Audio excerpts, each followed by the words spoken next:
안녕하세요. 행복을 읽어주는 인지심리학자, 행복일자 메모리 크래프트 이국희 교수입니다. 여성이 정부기관 수장으로 있으면은 코로나19 사망률이 어떻게 될까? 오늘은 이런 이야기를 한번 해볼게요. 사실 코로나19 사망자가 계속 늘어감에 따라서 코로나19 사망자 수 증가, 더 정확하게는 인구 10만 명당 코로나19 사망자 수 증가에 영향을 미치는 요인에 대한 연구가 굉장히 전 세계적으로 활발하게 이루어졌어요. 그리고 연구의 결과들은 뭐 대부분 상식적으로 이해가 됩니다. 몇 가지만 소개해드리면은 어떤 국가가 섬으로 된 국가일수록 섬이에요, 섬. 호주, 뉴질랜드, 필리핀 이런 나라들이죠.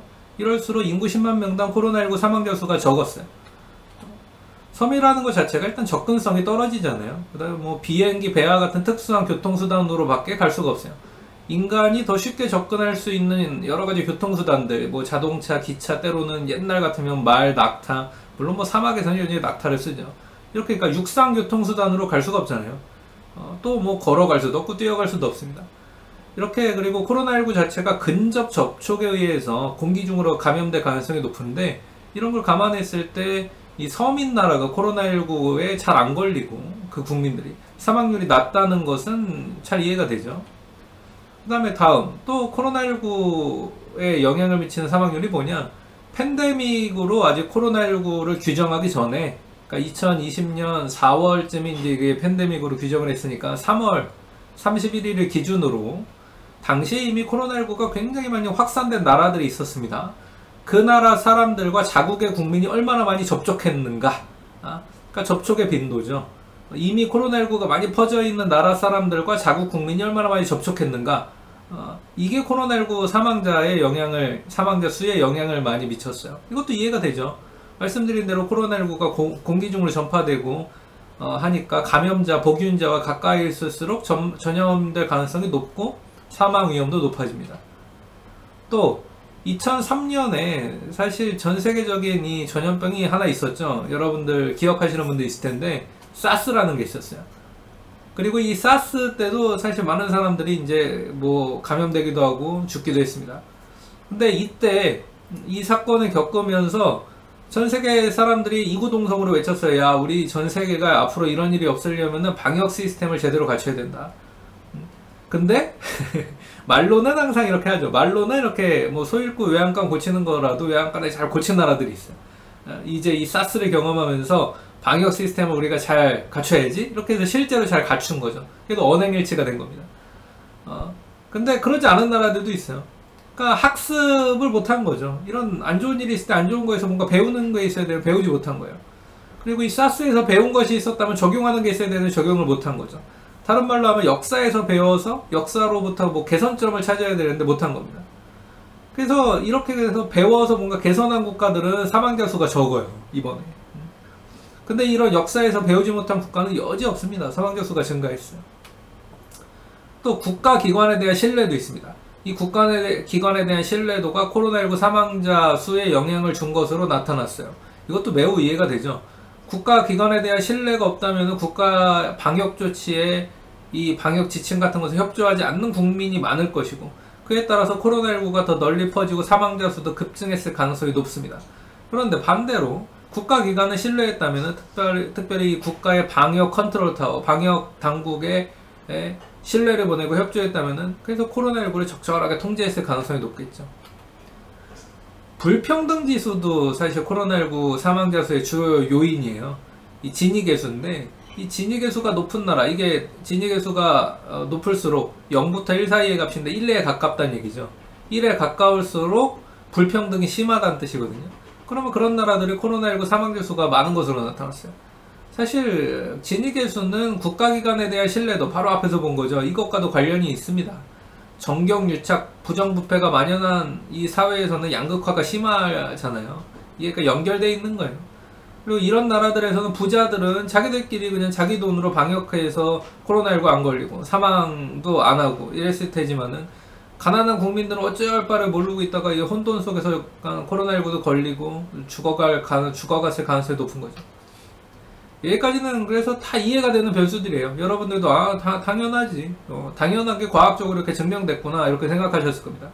근데 상식적으로 코로나19 사망자 수와 관련이 없을 것 같은 요인이 코로나19 사망자와 관련이 있는 게 있어요. 어떻게 보면 재밌는 거 그래서 지금부터인데 이게 이제 2021년 세계행복 보고서에 나와 있는 내용입니다. 의외라고 할 수 있는 변인이고요. 사실 뭐 이게 무슨 관련이 있을까 싶을 정도의 변인이 하나 더 등장해요. 그게 뭐냐? 바로 여성이 정부기관의 수장으로 존재하는가 이 변수입니다. 이게 코로나19 사망자 수와 연관이 있어요. 영어로는 whether, 뭐뭐인지 아닌지도 whether the country has a female head of government. 저는 처음에 잘못 본 줄 알았어요. 근데 분명해요.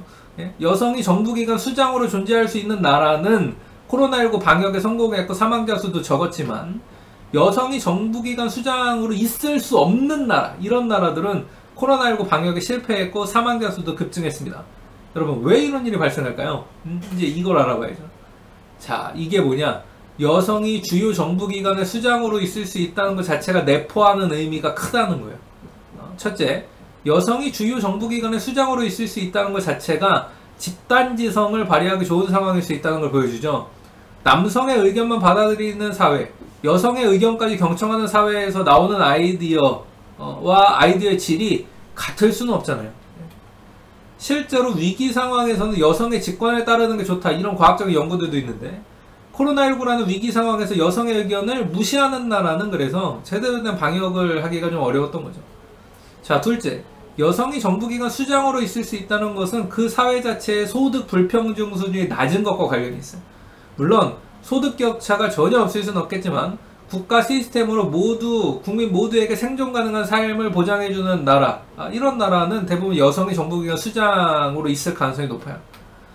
그리고 세 번째, 여성이 정부기관의 수장으로 있을 수 있다는 얘기는 그 나라의 여성과 남성의 교육 불평등 수준이 낮다는 걸 의미합니다. 여성도 수준 높은 교육을 받을 수 있는 거예요. 그 다음에 여성도 자아 실현이 가능하죠. 그러니까 교육을 통해서, 높은 교육 수준을 통해서. 그래서 사회 곳곳에서 활약하는 여성들이 많습니다. 그러니까 여성이 정부기관의 수장으로 있는 나라는 정부기관에만 여성이 있는 게 아니고 곳곳에 기업에도 있고 뭐 자영업자 중에서도 있고 또 어떤 과학기술, 보통 이제 STEM이라고 하죠. 이 사이언스 분야, 이 과학과 공학, 수학 이런 것들이 되게 중요한 분야, 이런 엔지니어링이 중요한 분야, 이런 분야에도 여성들이 진출해요. 그리고 이게 바로 이렇게 여성의 자아 실현이 많은 거죠. 그리고 이렇게 여성의 자아 실현이 많다는 것은 여성의 행복과도 직결됩니다. 그러니까 이 여성이 정부기관 수장으로 있다는 것 자체가 여성이 행복한 사회일 가능성이 높다는 거예요. 그리고 실제로 유엔에서 발간하는 또 다른 보고서가 있습니다. 인간 개발 보고서라는 건데 이 보고서에 보면은 남녀 평등 지수가 있어요. 이 남녀 평등 지수가 있는데 이 남녀 평등 지수가 높은 나라일수록 그 나라의 행복 지수도 같이 높아져요. 그러니까 이게 그냥 나온 수치가 아니라는 얘기죠. 남성은 남성대로 자아 실현이 가능하고 여성은 여성대로 자아 실현이 가능한 나라에서 전반적으로 행복 수준이 증가했다고 볼 수 있습니다. 왜? 남성 행복도 증가하고 여성 행복도 증가하니까요. 근데 반대로 얘기하면은 남성만 자아 실현이 가능한 이런 사회는 국민의 절반에 해당하는 여성을 불행하게 만들고, 그러니까 행복해지기가 어렵겠죠. 전반적인 행복 수준이 높기가 어려워요. 그리고 또 이런 것도 있어요. 사실 이 행복, 정신건강이잖아요. 어떻게 보면 이 정신건강이 신체 건강에도 영향을 미치거든요. 몸이 건강해야 마음도 건강한 것도 맞아요. 근데 반대도 돼요. 마음이 건강해야 몸도 건강해집니다. 마음이 건강할 때 면역력이 올라간다는 거는 이거 이미 너무 잘 알려져 있는 얘기예요. 그래서 스트레스 받으면 면역력이 떨어지잖아요. 근데 여성에게 계속 압박을 가하고 스트레스를 주는 이 나라에서 어떻게 여성의 면역력이 좋을 수가 있겠어요? 건강이 좋을 수가 있겠습니까? 특히 코로나19 같이 외부 활동이 어렵고 외부에서 스포츠 활동 같은 걸 하면서 건강 관리하는 게 힘들 때는 집에서 마음이 건강해야 몸이 건강해지는 방향이 어느 때보다도 중요할 수가 있죠. 자, 그래서 여성이 정부기관 수장으로 있는 나라일수록 인구 10만 명당 코로나19 사망자가 적은 거예요. 자, 오늘은 이렇게 여성이 정부기관 수장에 있는 나라가 코로나19 사망자 수가 어떻게 변해야 적어진다. 이런 얘기를 좀 해봤습니다. 지금까지 행복을 읽어주는 인지심리학자 행복일자 이국희 교수였습니다. 감사합니다.